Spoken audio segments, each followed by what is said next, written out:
ಇದು ನೋಡತ್ತಿರಲ್ಲ, ನಿಮಗೆಲ್ಲ ಗೊತ್ತು, ರಥ ಐತಿ. ಇದು 65 ಅಡಿ ಎತ್ತರ ಐತೆ ಅಂತ ಹೇಳ್ತಾರೆ. ಮತ್ತು ಇದು ಏನು ನೋಡತ್ತಿರಲ್ಲ, ಇದು ರಾಜಗೋಪುರ ಐತಿ. ಸೊ ಇದು 108 ಅಡಿ ಎತ್ತರ ಅಂತ ಹೇಳ್ತಾರೆ. ನಮಸ್ತೆ ಅಂಕಲ್. ನಮಸ್ಕಾರ. ನನ್ನ ಹೆಸರು ಗುರುರಾಜ್ ಅಂತ್ರಿ. ನಾನು ಯೂಟ್ಯೂಬಲ್ಲಿ ಬ್ಲಾಗ್ ಮಾಡ್ತೀನಿ ರೀ. ಸೊ ಅದಕ್ಕಾಗಿ ದೇವಸ್ಥಾನ ಬಗ್ಗೆ ನಮಗೆ ಮಾಹಿತಿ ಬೇಕಾಗಿತ್ತು ರೀ, ಅದಕ್ಕಾಗಿ ನಿಮ್ಗೆ ಕೇಳತ್ತೀನಿ ರೀ. ಸೊ ಅದ್ರ ಬಗ್ಗೆ ಏನಾದರೂ ಸ್ವಲ್ಪ ಮಾಹಿತಿ ಗೊತ್ತಿದ್ರೆ ಹೇಳ್ರಿ ಸರ್.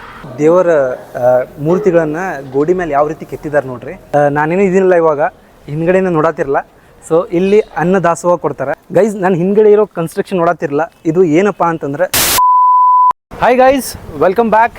ಹೆಂಗಿದ್ರಿ ಎಲ್ಲರೂ ಚೆನ್ನಾಗಿದ್ದೀರಾ ಅಂತ ಅನ್ಕೊಂಡಿದ್ದೀನಿ. ನಾನು ನಿಮ್ಮ ಗುರುರಾಜ್, ನೀವು ನೋಡ್ತಾ ಇದ್ದೀರಾ GCR ಬ್ಲಾಗ್ಸ್. ಗೈಸ್, ಇವತ್ತಿನ ವಿಡಿಯೋದಲ್ಲಿ ಏನು ವಿಶೇಷತೆ ಅಂದರೆ, ಇವತ್ತು ನಾನು ಬಂದಿದ್ದೀನಿ ರೇವಣ ಸಿದ್ದೇಶ್ವರ ದೇವಸ್ಥಾನ. ಇದು ಎಲ್ಲಿ ಬರುತ್ತಪ್ಪ ಅಂತಂದ್ರೆ, ಇದು ಹೊರ್ತಿಯಲ್ಲಿ ಬರುತ್ತೆ. ಸೊ ಇದು ತಾಲೂಕು ಇಂಡಿ ಆ್ಯಂಡ್ ಜಿಲ್ಲಾ ಬಿಜಾಪುರ ಅಂತ ನೀವು ನೋಡ್ಬೋದು. ಈ ಮೇನ್ ಸೋಲಾಪುರ ರೋಡ್ ಐತಿ, ಅದರ ಪಕ್ಕದಲ್ಲೇ ಇದೆ.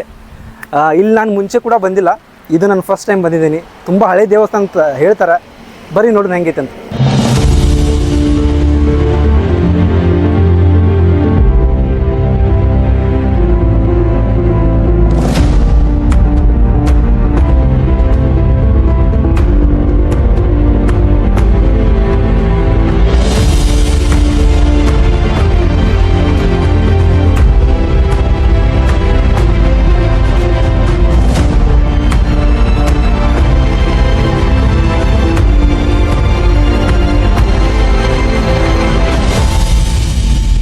ಗೈಸ್, ಇದೇನು ನೋಡತ್ತಿರಲ್ಲ, ಇದು ಈ ದೇವಸ್ಥಾನ ಹಿಂದ್ಗಡೆ ಇರೋ ವ್ಯೂ ಐತಿ. ಸೊ ಇದೇ ರೀತಿಯಾಗಿ ಈ ದೇವಸ್ಥಾನ ಮುಂದ್ಗಡೆಯಿಂದ ಯಾವ ರೀತಿ ಕಾಣುತ್ತೆ ಅಂತ ತೋರಿಸ್ತೀನಿ, ಬರ್ರಿ. ಗೈಸ್, ಈ ರೀತಿ ಕಾಣುತ್ತೆ ನೋಡ್ರಿ ಮುಂದೆಯಿಂದ. ಗೈಸ್ ನೋಡ್ಬೋದು, ಇವಾಗ ಗುಡಿ ಮುಂದ್ಗಡೆ ಬಂದಿದ್ದೀವಿ. ಇದು ನೋಡತ್ತಿರಲ್ಲ, ನಿಮಗೆಲ್ಲ ಗೊತ್ತು, ರಥ ಐತಿ. ಇದು 65 ಅಡಿ ಎತ್ತರ ಐತೆ ಅಂತ ಹೇಳ್ತಾರೆ.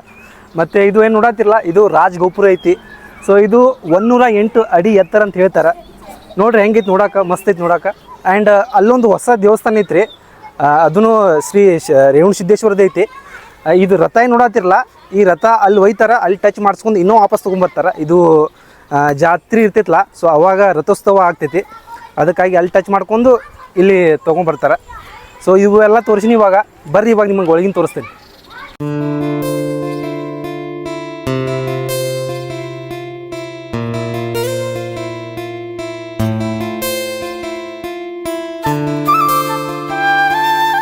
ಗೈಸ್ ನೋಡ್ಬೋದು, ಇವಾಗ ನಾನು ದೇವಸ್ಥಾನ ಒಳಗಡೆ ಬಂದು ಕೂತಿದ್ದೀನಿ.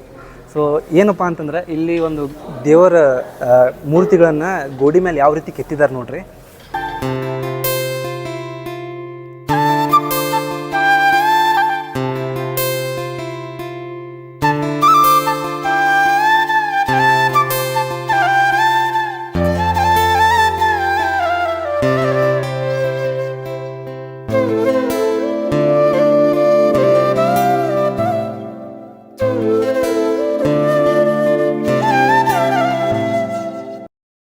ಗೈಸ್, ಇವಾಗ ನಿಮಗೆ ದರ್ಶನ ಮಾಡಿಸ್ತೀನಿ, ಬರ್ರಿ.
ಗೈಸ್, ಈ ದೇವಸ್ಥಾನ ಬಗ್ಗೆ ನನಗೆ ಜಾಸ್ತಿ ಮಾಹಿತಿ ಗೊತ್ತಿರಲಿಲ್ಲ. ಸೊ ಅದಕ್ಕಾಗಿ ಇಲ್ಲೊಬ್ರು ಸರ್ ಇದ್ರ ಅವ್ರ ಕಡೆಯಿಂದ ಮಾಹಿತಿ ಹೇಳ್ಸಕ್ಕೆ ಹಚ್ಚಾಕತ್ತೇನೆ.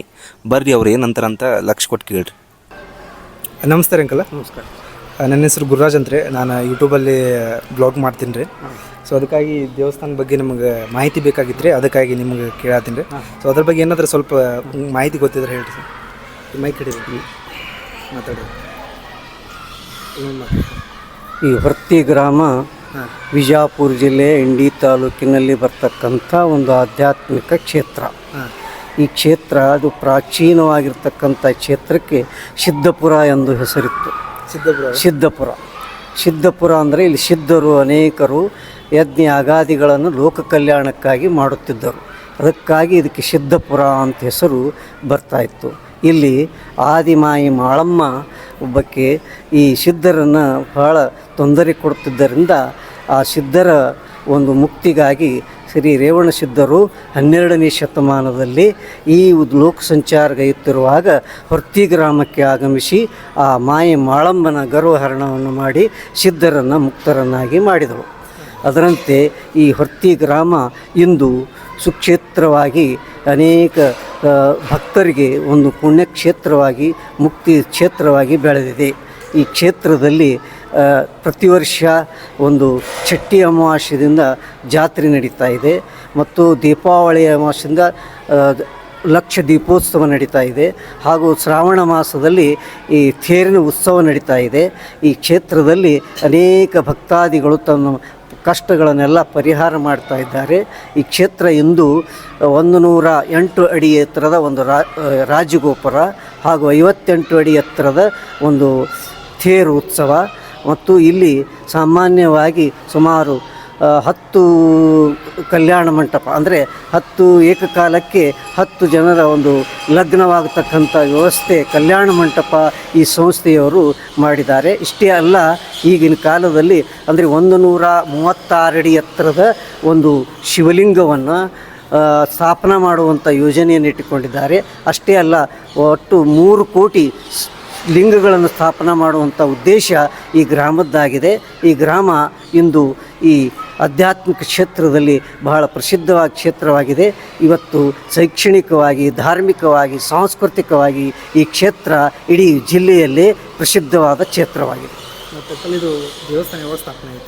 ಇದು 12ನೇ ಶತಮಾನದಲ್ಲಿ ಈ ಒಂದು ದೇವಸ್ಥಾನ ರೇವಣಸಿದ್ಧರು ಇಲ್ಲಿ ಆಗಮಿಸಿದರು. ಅದಕ್ಕಿಂತ ಪೂರ್ವದಲ್ಲಿ ಒಂದು ಪ್ರಾಚೀನ ಶಿವ ದೇವಾಲಯವಿತ್ತು. ಆಗ ರೇವಣಸಿದ್ಧರು ಇಲ್ಲಿ 12ನೇ ಶತಮಾನದಲ್ಲಿ ಲೋಕ ಸಂಚಾರ ಮಾಡುತ್ತಾ ಈ ಒಂದು ದೇವಾಲಯವನ್ನು ಇಲ್ಲಿ ದೇವಾಲಯದಲ್ಲಿ 2 ಶಿವಲಿಂಗಗಳನ್ನು ಸ್ಥಾಪನೆ ಮಾಡಿದ್ದಾರೆ. ಒಂದು ಮಲ್ಲಿಕಾರ್ಜುನ, ಒಂದು ರೇವಣಸಿದ್ಧ ಅಂಥೇಳಿ 2 ಲಿಂಗಗಳನ್ನು ಸ್ಥಾಪನೆ ಮಾಡಿ ಇಲ್ಲಿ ಹೊರ್ತಿ ಜನರ ಒಂದು ಭಕ್ತರ ಎಲ್ಲ ಆಶಯಗಳನ್ನು ಈಡೇರಿಸಿದ್ದಾರೆ.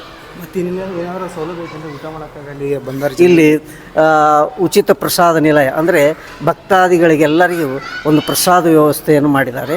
ಮತ್ತು ಇಲ್ಲಿರ್ತಕ್ಕಂಥ ಎಲ್ಲ ಭಕ್ತಾದಿಗಳಿಗೆ ಇಳಿದುಕೊಳ್ಳಲು ವಸತಿ ಗೃಹಗಳು ಸಾಕಷ್ಟಿವೆ. ಯಾವಾಗೈತೆ ಅಂಕಲ್ ಅದು? ಇತ್ತೀಚೆಗೆ 10 ವರ್ಷದಲ್ಲಿ 20 ವರ್ಷದಲ್ಲಿ ಇಷ್ಟೆಲ್ಲ ಪ್ರಗತಿಯನ್ನಾಗಿದೆ. ಅದಕ್ಕೆ AS ಖೈನೂರವರು ಈ ಒಂದು ಅಧ್ಯಕ್ಷ ಸ್ಥಾನದಲ್ಲಿ ಈ ಒಂದು ದೇವಾಲಯ ಇಷ್ಟು ಊರ್ಜಿತ ಸ್ಥಿತಿಯಲ್ಲಿ ಬರಲು ಕಾರಣ. ಮತ್ತು ಅಂಕಲ್ ಇನ್ನೊಂದು ಶಿವಲಿಂಗ ಒಂದು ಸ್ಥಾಪನೆ ಆಗತ್ತೈತ್ರಿ. ಅದೇ 132 ಅಡಿ ಎತ್ತರ ಶಿವಲಿಂಗ. ಅದರಲ್ಲಿ 12 ಜ್ಯೋತಿರ್ಲಿಂಗಗಳನ್ನು ಒಳಭಾಗದಲ್ಲೇ ಸ್ಥಾಪಿಸಲಾಗುವುದು. ಇದರ ಇತ್ತ ಕಡೆ ಎಲ್ಲ ಕಡೆ 3 ಕೋಟಿ ಲಿಂಗಗಳ ಸ್ಥಾಪನೆ ಮಾಡುವಂಥ ಯೋಜನೆ ಇಟ್ಕೊಂಡು ಅದ್ರ ಮೇಲೆ ಇಲ್ಲಿ ಮುಂದುಗಡೆ ಒಳಗಡೆ 12 ಜ್ಯೋತಿರ್ಲಿಂಗಗಳು. ಆಯಿತು, ಥ್ಯಾಂಕ್ಸ್ ಗೈಸ್. ಈ ಪೋಸ್ಟರ್ ನೋಡತ್ತಿರಲ್ಲ ನೀಲನಕ್ಷೆ, ಇದೇ ರೀತಿ ದೇವಸ್ಥಾನದ್ದು ನಕ್ಷೆ ಮೂಲಕ ಕಟ್ಟಿಸ್ಬೇಕಂತ ಪ್ಲ್ಯಾನ್ ನಡೆದೈತಿ. ನೋಡೋಣ್ರಿ ಎಷ್ಟು ವರ್ಷದಾಗ ಇದು ಕಂಪ್ಲೀಟ್ ಆಗತ್ತಂತ. ಗೈಸ್, ನಾನೇನು ಇದೀನಿಲ್ಲ ಇವಾಗ ಹಿಂದ್ಗಡೆನ ನೋಡತ್ತಿರಲ್ಲ. ಸೊ ಇಲ್ಲಿ ಅನ್ನ ದಾಸೋಹ ಕೊಡ್ತಾರೆ, ಮತ್ತು ಆ ಸೈಡಿನ ನೋಡತ್ತಿರಲ್ಲ ಅಲ್ಲಿ ರೆಗ್ಯುಲರಾಗಿ ಅನ್ನ ಪ್ರಸಾದ ಕೊಡ್ತಾರೆ. ಮತ್ತು ಆ ಲೈಟೇನು ಹತ್ತಿತ್ತಲ್ಲ ಅದು ನಮ್ಮ ಈ ದೇವಸ್ಥಾನದ ಆಫೀಸ್ ಐತಿ. ಮತ್ತು ಈ ಸೈಡೇನು ನೋಡತ್ತಿರಲ್ಲ ಇಲ್ಲಿ ಅಮಾವಾಸ್ಯೆಗೊಮ್ಮೆ ಅನ್ನ ಪ್ರಸಾದ ಕೊಡ್ತಾರತ್ತ. ಮತ್ತು ಈ ಸೈಡ್ ನೋಡಿರಿ ಇಲ್ಲಿ ಕುಡಿಯೋ ನೀರು ಸ್ಥಳ ಐತಿ. ಮತ್ತು ಅದ್ರ ಮುಂದಿಂದ ಲೆಫ್ಟ್ ಹೋದ್ರೆ ಎಕ್ಸಿಟ್ ಆಗೋ ದಾರಿ ಐತಿ. ಗೈಸ್, ನಾನು ಹಿಂದ್ಗಡೆ ಇರೋ ಕನ್ಸ್ಟ್ರಕ್ಷನ್ ನೋಡತ್ತಿರಲ್ಲ, ಇದು ಏನಪ್ಪ ಅಂತಂದ್ರೆ ಇದು 136 ಅಡಿ ಎತ್ತರವಾದ ಶಿವಲಿಂಗ ಮಾಡಬೇಕಂತ ಮಾಡಾಕತ್ತಾರ ರೀ. ಸೊ ಇದು 1 ವರ್ಷದಲ್ಲಿ ಕಂಪ್ಲೀಟ್ ಆಗತ್ತಂತ ಹೇಳಾಕತ್ತಾರ. ಐ ಹೋಪ್ ಕಂಪ್ಲೀಟ್ ಆಯಿತಪ್ಪ ಅಂತಂದರೆ ಇದು ವಿಶ್ವದಲ್ಲೇ ಅತಿ ಎತ್ತರವಾದ ಶಿವಲಿಂಗ ಎಂದು ಕರೆಸಿಕೊಳ್ಳಲಾಗುತ್ತೆ. ಆ್ಯಂಡ್ ಇದು ಯಾವ ರೀತಿ ಕಾಣತ್ತಪ್ಪ ಅಂತಂದ್ರೆ ಒಂದು ಪೋಸ್ಟರ್ ಮೆನ್ಷನ್ ಮಾಡತ್ತೀನಿ, ಸೇಮ್ ಟು ಸೇಮ್ ಅದೇ ರೀತಿ ಕಾಣತ್ತೆ ನೋಡ್ರಿ. ಗೈಸ್, ಈ ವಿಡಿಯೋ ನಿಮಗೆ ಇಷ್ಟ ಆಗಿತ್ತು ಅಂತ ಅನ್ಕೋತೀನಿ. ಮತ್ತು ಇಷ್ಟ ಆಗಿತ್ತಪ್ಪ ಅಂತಂದ್ರೆ ಪ್ಲೀಸ್ ವಿಡಿಯೋನ ಶೇರ್ ಮಾಡಿರಿ. ಯಾಕಂದರೆ ತುಂಬ ಜನ ಈ ದೇವರ ದರ್ಶನ ಮಾಡಿರಲ್ಲ, ಅದಕ್ಕಾಗಿ ಅವರು ಕೂಡ ದರ್ಶನ ಮಾಡ್ದಂಗೆ ಆಗುತ್ತೆ. ಮತ್ತು ನನಗೆ ಸಪೋರ್ಟ್ ಮಾಡಬೇಕು ಅಂತ ಅನಿಸಿದರೆ ಪ್ಲೀಸ್ ಲೈಕ್ ಮಾಡಿರಿ, ಕಮೆಂಟ್ ಮಾಡಿರಿ, ಮತ್ತು ಸಬ್ಸ್ಕ್ರೈಬ್ ಮಾಡೋದು ಮರೆಯೋಕ್ಕೆ ಹೋಗಬೇಡ್ರಿ. ಸೊ ಈ ವಿಡಿಯೋದಲ್ಲಿ ಇಷ್ಟೇ, ನೆಕ್ಸ್ಟ್ ವಿಡಿಯೋದಲ್ಲಿ ಸಿಗ್ತೀನಿ. ಅಲ್ಲಿವರೆಗೂ take care and bye bye.